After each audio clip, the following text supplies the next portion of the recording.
के राजा थे भक्तवत्सल महान। शांत होकर के बैठेंगे। शांत चित्त हो बैठे थे अपने महल के द्वार। महाराज शिवी उसी नगर के राजा थे, बड़े प्रतापी राजा थे, भगवान के परम भक्त थे, हमारे गोविंद के, हमारे कन्हैया के परम भक्त थे। उसी नगर के राजा थे महाराज शिवी। और एक बार अपने महल के दरवाजे पर देहली पर भक्ति भाव से बैठे हुए थे, शांत चित्त होकर के, कि शांत चित्त हो बैठे थे अपने महल के द्वार। और एक कबूतर उड़ के आया बेबस और लाचार।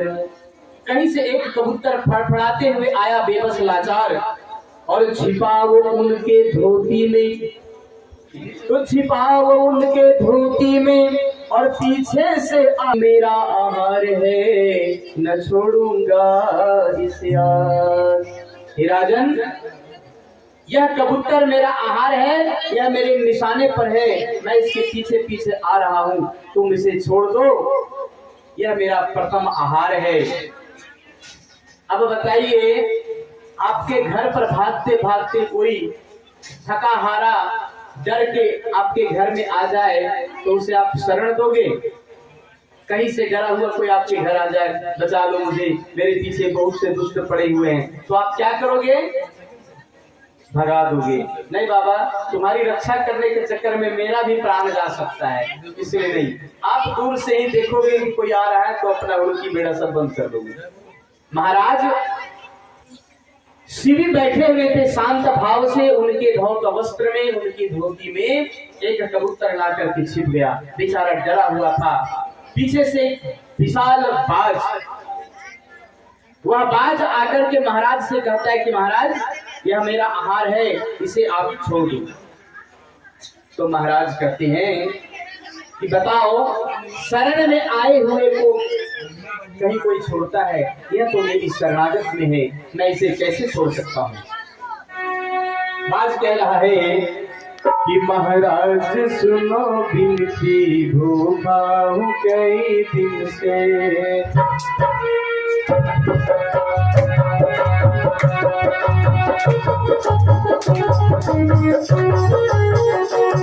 महाराज सुनो बिनती, भूखा हूँ कई दिन से,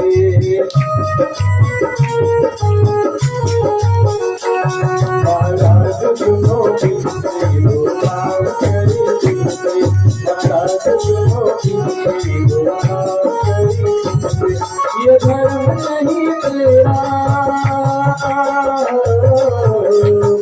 ये धर्म नहीं तेरा, आहार मेरा छीन लो, महाराज सुनो बिनती, भूखा हूँ कई दिन से।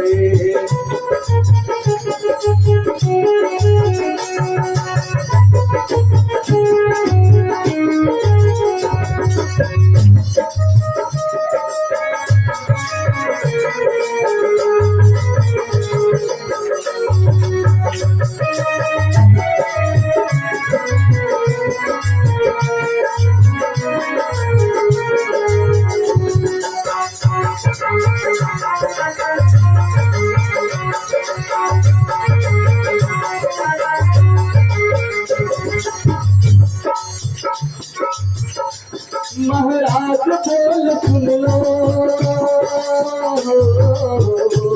महाराज बोल सुन लो, कोई और मांस खा लो।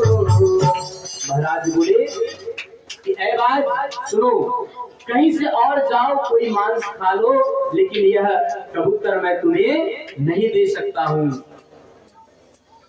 कहते हैं कि हे बात, जाओ कहीं और मांस खा लो, या तो तुम्हें मेरा मांस चाहिए तो मेरा मांस खा लो, लेकिन इस कबूतर को मैं तुम्हें नहीं दे सकता हूँ। बाज बोला कि ठीक है, मैं इस कबूतर को छोड़ दूंगा, तो क्या आप अपना मांस मुझे दोगे? बोले ठीक है, यह पूरा शरीर तुम्हारे लिए हाजिर है। लेकिन कबूतर बड़ा ईमानदार था, बोला नहीं, जितने कबूतर का तौल है उतने ही तुम्हारे शरीर का मांस मैं ग्रहण करूंगा। पर बाज बोला मैं तो बर्बाद बोल मैं कुछ भूल करके कौन लीजिए महाराज सुनो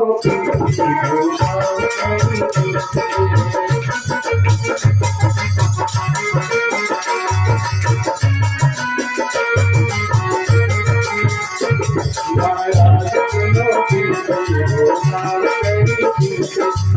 सुनो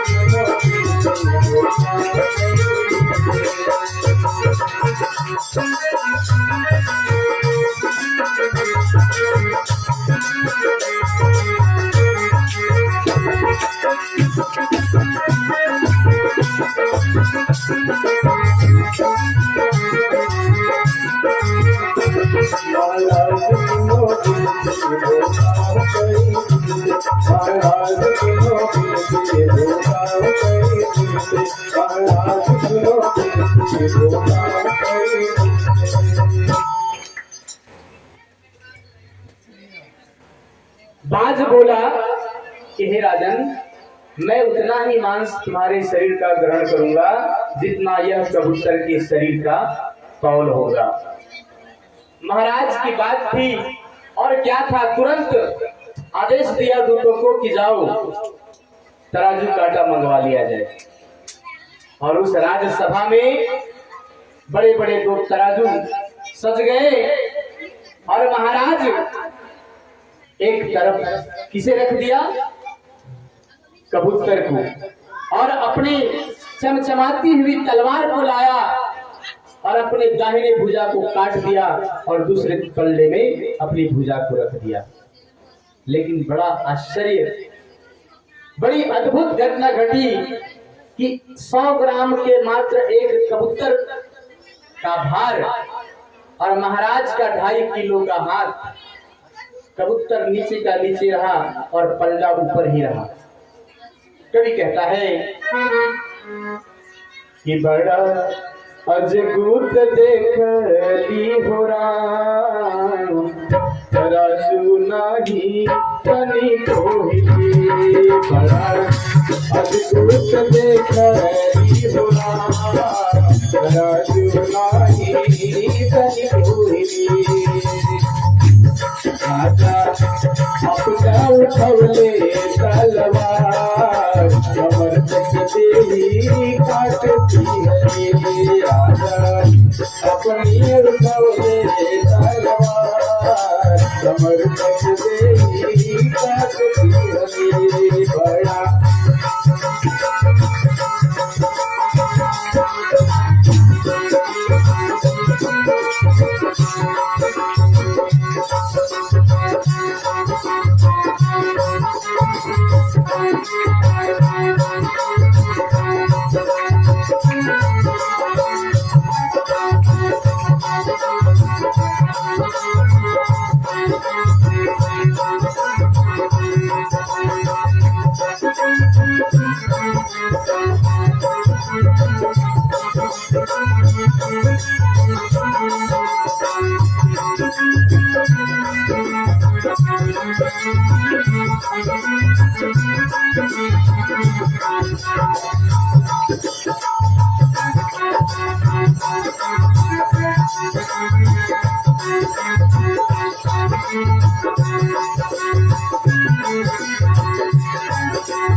और भैया महाराज ने तलवार उठाया और जब एक भुजा काटने के बाद भी कबूतर का तौल ज्यों का त्यों रहा, तो महाराज ने तलवार उठाया और अपने दाहिने हाथ को कमर तक काट दिया और तराजू के पल्ले पर रख दिया।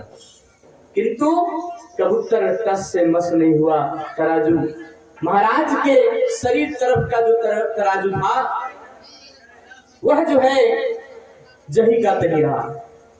तब राजा को बड़ा आश्चर्य हुआ और फिर से उसने तलवार उठाया और क्या कहते हैं कि बड़ा अजगूत देख ली हो राम, तराजू नहीं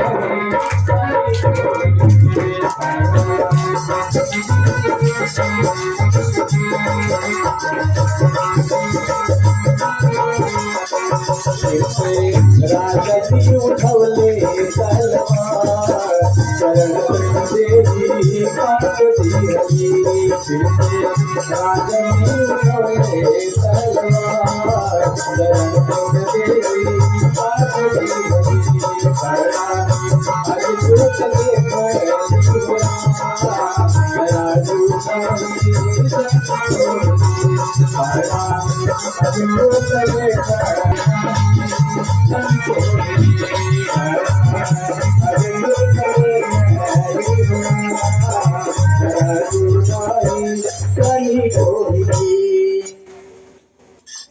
अपने चरण तक दाहिने पूरे भाग को काट दिया और तराजू पर रख दिया, लेकिन फिर भी तराजू जरा भी नहीं हिली। राजा को बड़ा आश्चर्य हुआ कि आखिर कौन ऐसी शक्ति है जो मेरे शरीर का पूरा आधा भाग हमने इस तराजू पर चढ़ा दिया, फिर भी कबूतर का भार ज्यों का त्यों है, कबूतर के पल्ले को हमने ऊपर नहीं कर पाया। तब राजा अपने सारे आभूषणों को उतार दिया, माथे का मुकुट नीचे रख दिया, बाजू बंद रख दिया, कमर की करधनी खोल के रख दिया, सारा आभूषण उतार करके और राजा स्वयं तराजू पर जाकर के बैठ गया कि अरे राम छोड़ के शिवी तलवरवा मुकुट अब रनवाए रामा कि अरे राम छोड़ के शिवी तलवरवा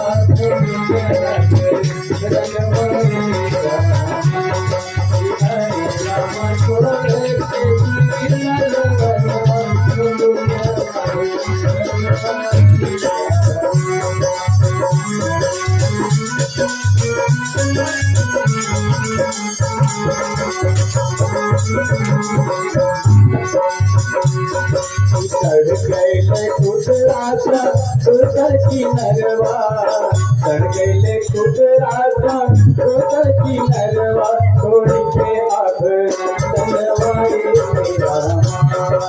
चढ़ गए खुदराजा उतर की नरवा थोड़ी के आभ तलवाए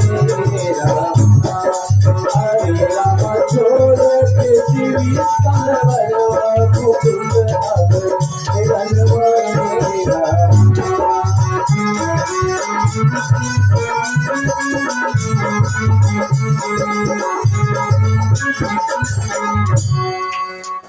और वह राजा अपने सारे आभूषण को, मुकुट को, बाजूबंद को उतार करके और स्वयं तराजू के उस पल्ले पर चढ़ गए और राजा के उस भार को वह छली कबूतर जो है सो बर्दाश्त नहीं कर पाया और पल्ला जो है सो ऊपर हो गया कबूतर का।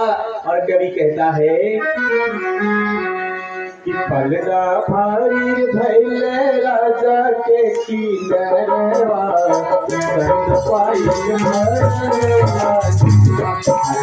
भारी भैले राजा के किनरवा संग पाई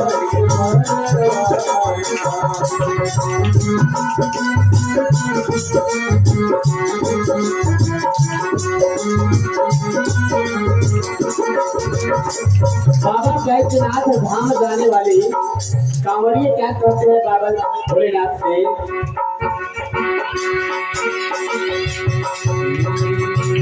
बाबा बैद्यनाथ के आई हम करिया तेरा शरीर करिया, बाबा बैद्यनाथ के आई हम करिया तेरा शरीर करिया। वही बात कहते हैं धर्म के मूरत राजा शिवी के अपरवा सहना पाई भरवाना, धर्म के मूरत राजा शिवी के अपरवा सहना पाई भरवाना।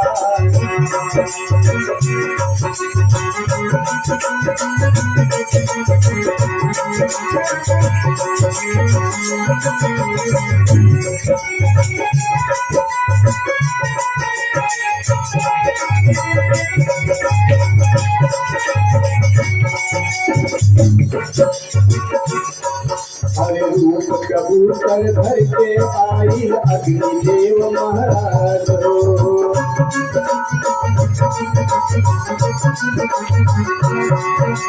रूप कबूतर धर के आई अग्निदेव महाराज हो। इंद्र चलवा लेवे परीक्षा रूप बनावलन बाज हो। इंद्र चलवा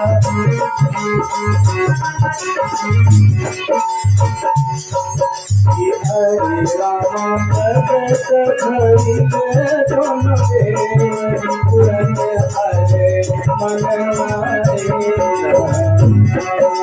हरे राम प्रगट भइले तुम देव पुरन हरे मन मारे।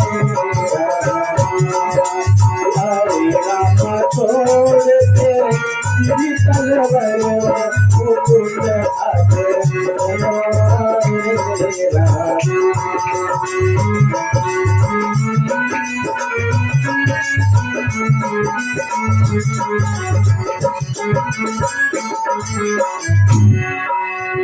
और भैया अपने मुकुट आभरण को त्याग कर स्वयं पर्दे पर राजा शिवी बैठ गए। तो उनके उस तेज स्वरूप के, उनके उस तेज शरीर के भार को वो छली कबूतर सह नहीं पाया और कबूतर का पलड़ा जो था वो ऊपर उठ गया। अब बताइए वो कबूतर कौन था? कौन था? अग्निदेव महाराज। जो भजन को ध्यान से सुने होंगे उनको जरूर पता होगा। अग्निदेव महाराज कबूतर का रूप बना करके परीक्षा लेने के लिए महाराज शिव के पास आए और पीछे पीछे भागता हुआ जो बाज आया था वो बाज कौन था? इंद्र छलवा लेवे परीक्षा रूप बनवलन बाज हो। बाज का रूप बना करके इंद्र रूप बदल करके और उनके पास आया। तो इंद्रदेव महाराज और अग्निदेव महाराज की इच्छा हुई चलो जरा परीक्षा लेनी चाहिए और रूप बना लिए कबूतर का और बाज का और आ गए महाराज शिव के पास परीक्षा लेने के लिए। महाराज शिव के तेज के सामने उनका छल नहीं चला और छल जो है सो टूट गया। सामने दोनों देवता प्रकट हो गए। बोले कि हे राजन, का पत्ता तुलसी का पत्ता। पत्ता क्यों प्रिय है?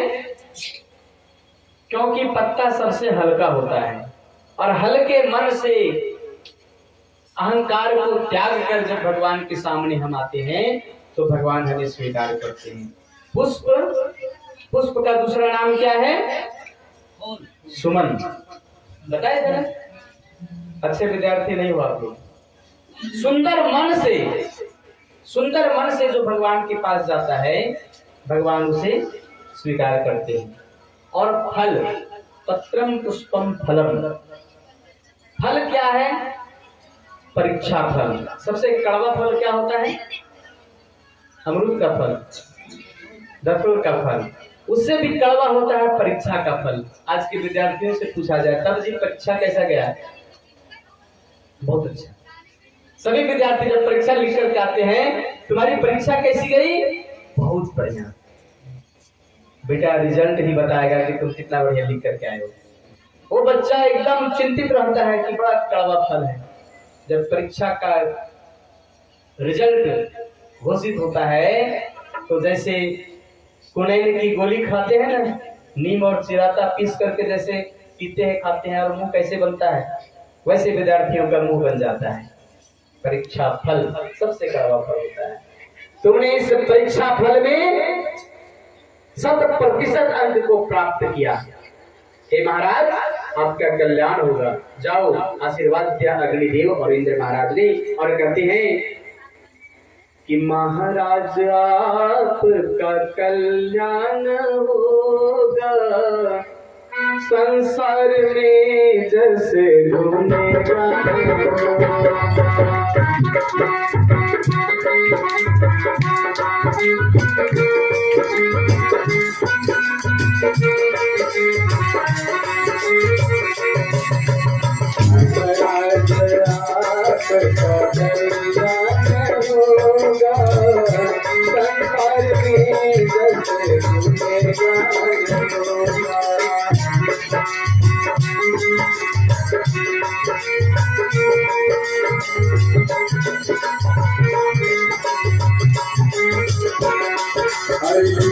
परीक्षा आपकी जग में मान होगा, ये परीक्षा जग में मान होगा, संसार में जैसे जान होगा, महाराज कल्याण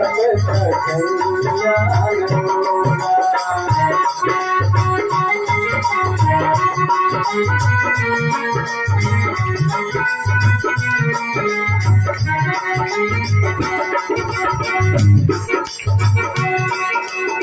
दुनिया के लाल मैया लागेली झूल हवा,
आए हैं चरणों में तेरे लेकर मैया, आए हैं चरणों में तेरे लेकर मैया, सितारों की तू मेरे मैया, सिंदूर काजल की तारों मैया, सितारों की तू मेरे मैया, सिंदूर काजल पूरी मैया, सिंदूर काजल पूरी मैया, चोरी रुपैया। बोले शेरा वाली माता की। इतना कहकर दोनों देवता अंतर ध्यान हो गए कि हे महाराज आपका कल्याण होगा। राजा शिवी का जो शरीर है फिर पहले के जैसा हो गया अपने आप। देवताओं ने आशीर्वाद दिया कि हे देव जाओ आपका कल्याण होगा, और पहले से दुगुना तेजस्वीमान चमकता हुआ शरीर लेकर के महाराज अपने राजकाज में लीन हुए और भगवान की सेवा में हमेशा तत्पर रही।